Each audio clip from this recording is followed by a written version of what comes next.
ફરી જીવી જાણ. ભાગ 42. ગર્વ. નંદિની, તે વિચાર્યું છે કે તું શું પહેરીશ પાર્ટીમાં? સંગીતાબેને ધીરેથી નંદિનીને પૂછ્યું. નહીં આંટી, નંદિની સંકોચ સાથે બોલી. તો આજે તારા કોલેજથી આવ્યા બાદ આપણે ડિઝાઇનરને મળવા જઈશું, તો કેવું રહેશે? તારો શું વિચાર છે? સંગીતાબેન ઉત્સુકતાપૂર્વક પૂછી રહ્યા. હા, એવું કરીએ, નંદિનીએ કહ્યું, અને પછી જાણે નાસ્તો કરી લીધો હોય તેમ તે પોતાની જગ્યાએથી ઊભી થઈ ગઈ.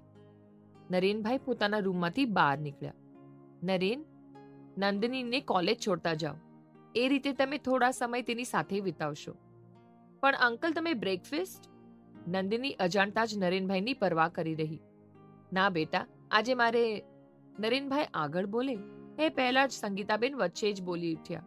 નહીં બેટા, તેમને ઇમ્પોર્ટન્ટ ક્લાયન્ટ સાથે બ્રેકફાસ્ટ છે. કમોન સંગીતા, તું સવારથી 3 વખત કહી ચૂકી છો. નરેનભાઈ વાક્ય પૂરું કર્યા વિના જ અટકી ગયા. ચિંતા તો થાય ને, તમને મેં પહેલા પણ ના કહી છે કે એ લોકો સારા નથી, તેમની સાથે વ્યવહાર ન કરો. કયા લોકોની વાત થઈ રહી છે મોમ? કોણ સારું નથી? કાર્તિક હાથમાં પહેરેલી ઘડિયાળને સરખી કરતા બોલ્યો. અરે કંઈ નહીં. ઓહો, આજે તું બ્રેકફાસ્ટ માટે રેડી થઈને આવ્યો છે? શું વાત છે? નરેનભાઈએ વાત બદલી નાખી, પણ જાણે કાર્તિક સમજી ગયો હોય તેમ બોલ્યો. જે લોકો વ્યવહારને યોગ્ય હોય તેમની સાથે જ વ્યવહાર કરજો. વાત મારા સુધી પહોંચી તો. અરે કાર્તિક, તું પણ શું? સંગીતાની સાથે જોડાઈ ગયો. નરેનભાઈ વાતને ગંભીર રૂપ આપતા અટકી ગયા. તેમના પુત્ર અને પત્ની ખરાબ હોવાથી મિસ્ટર વ્યાસના સારા માણસ હોવા પર શંકા ના કરો. એ એક વ્યવસ્થિત માણસ છે. વ્યાસ અંકલ તો પપ્પાના ફ્રેન્ડ છે ને? કાર્તિક વિચારી રહ્યો. પછી વાત ગંભીર નથી તે જાણવા તે આગળ બોલ્યો. પપ્પાનો કોલ આવ્યો હતો, તે પાર્ટીમાં આવવાના છે? નહીં, તે નહીં આવી શકે, તેમને રજા મળવી મુશ્કેલ છે. સારું, હવે અમે નીકળીએ છીએ, નરેનભાઈએ કહ્યું, અને તે નંદિની સાથે નીકળી પડ્યા.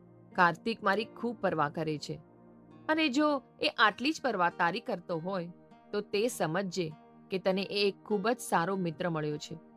નરેનભાઈ ખુશ થતા પોતાની બાજુમાં બેઠેલી નંદિનીને કહી રહ્યા. નંદિની સ્મિત સાથે સાંભળી રહી. નરેનભાઈના સેલફોનની રિંગ વાગી. તેમણે ફોન ઉપાડીને વાત શરૂ કરી. Hello, 1 minute. સામેથી બોલી રહેલા માણસને વચ્ચે જ બોલતો અટકાવવા નરેનભાઈ બોલ્યા. કદાચ તમને જાણ નથી, પણ થોડા વર્ષોથી સંસ્થા કાર્તિક જ સંભાળે છે. હું તેમનો નંબર મોકલું છું તમને, તેમની સાથે વાત કરી લ્યો. સંસ્થા? નરેનભાઈ ફોનમાંથી નવરા થતા જ નંદિની પૂછી રહી. હા બેટા, અનાથ બાળકોની સંસ્થા, નરેનભાઈએ કહ્યું, ને પછી જાણે જૂના દિવસોની એ સારી પળો યાદ કરતા હોય તેમ બોલી રહ્યા. શરૂઆતથી કહું તો બેટા, આજથી 20 વર્ષ પહેલા અમે અનાથ આશ્રમ ગયા હતા બાળક દત્તક લેવા માટે. એ અનાથ આશ્રમની તપાસ મોટા ભાઈએ પહેલેથી જ કરી હતી. નાની એવી સંસ્થા હતી, એટલે અમે ત્યાં જવાનું પસંદ કર્યું. પણ ત્યાં જતાં જ ખબર પડી કે ત્યાંનું જે મેનેજમેન્ટ કરતા તે દાદાની ઉંમર થઈ જતા મેનેજમેન્ટમાં થોડી ગડબડ ચાલતી હતી. તે દાદાના સંતાનોને સેવામાં કોઈ રસ નહોતો. મોટા ભાઈએ દાદા સામે પ્રસ્તાવ રાખ્યો ને એ આશ્રમ સંભાળવાનો નિર્ણય લીધો.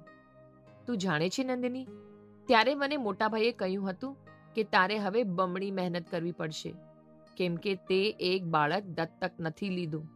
આ આશ્રમમાં આવનાર દરેક અનાથ બાળકનો પિતા તું છે, અને મને વિશ્વાસ છે કે તું એક શ્રેષ્ઠ પિતા સાબિત થઈશ. જીતેશ અંકલે સાચું કહ્યું હતું, તમે એક શ્રેષ્ઠ પિતા છો, નંદિનીએ કહ્યું, ને નરેનભાઈએ ખુશ થતા નંદિનીના માથા પર હાથ ફેરવ્યો. મોટાભાઈએ ઘણું કર્યું છે મારા માટે, મને શ્રેષ્ઠ બનાવવામાં તેનું મોટું યોગદાન છે. તે અને હંસા ભાભી હંમેશા કાર્તિકથી દૂર રહ્યા, જેથી કાર્તિક મારી અને સંગીતાની નજીક રહે. માતા પિતા માટે પોતાના સંતાનોથી દૂર રહેવું સૌથી અઘરું કાર્ય છે, એ પણ ત્યારે જ્યારે સંતાન કાર્તિક જેવું હોય. દરેક ક્ષણ ગર્વ થાય તેવું સંતાન છે કાર્તિક. નરેનભાઈની આંખમાં ઉભરી આવેલી ચમક જોઈ નંદિનીના ચહેરા પર સહજતાથી સ્મિત રમી રહ્યું.